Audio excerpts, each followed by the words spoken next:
દોસ્તો, મનરેગા કૌભાંડ 2,500 કરોડ રૂપિયા આદિવાસી સમાજના ખાઈ ગયા. કરોડો રૂપિયા એક તરફ ગરીબ પરિવારમાંથી આવતો વ્યક્તિ હોય, ભણવું હોય, નોકરી જોતી હોય, કંઈક નાનો મોટો ધંધો કરવો હોય, એની પાસે મૂડી નથી, પૈસા નથી. બીજી બાજુ આદિવાસી સમાજના ગ્રાન્ટના પૈસા કરોડો રૂપિયા ખવાઈ જાય છે. એને રોકવા માટે ચૈતરભાઈ વસાવા જેવો આગેવાન વર્ષો પછી આપણને મળ્યો છે.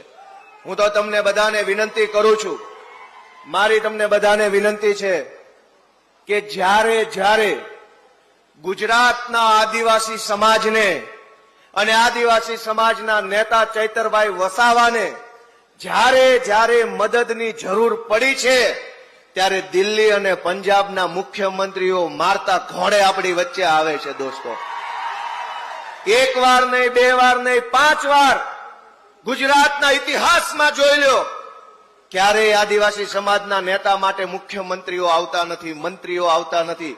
મંત્રી મુખ્યમંત્રી છોડો, કલેક્ટરો ધ્યાન આપતા નથી. આ ચૈતર વસાવા પહેલા એવા નેતા છે, એનો એક ફોન જાય અને પંજાબથી મુખ્યમંત્રી ડેડિયાપાડામાં આવી જાય છે. દોસ્તો, આમ આદમી પાર્ટી તો પોતાની ફરજ નિભાવે છે. આમ આદમી પાર્ટીને ચૈતરભાઈ જ્યારે આદેશ કરે, જ્યારે માંગણી કરે, ત્યારે આખી આમ આદમી પાર્ટી ચૈતરભાઈ વસાવા અને આદિવાસી સમાજ સાથે ઉભી રહી જાય છે. એના સાક્ષી તમે પોતે છો. જ્યારે બોલાવે, જ્યાં બોલાવે, જેને બોલાવે, ઈશુદાનભાઈ ગઢવી, રાજુભાઈ કરપડા, સાગરભાઈ રબારી, અમારા યુવરાજસિંહ જાડેજા, કેજરીવાલ સાહેબ, બધા જ લોકો હંમેશા આદિવાસી સમાજ માટે તત્પર હોય છે, હજુર હોય છે. પણ હું તમને વિનંતી કરવા માટે આવ્યો છું કે આ લડાઈ બહુ લાંબી હાલવાની છે.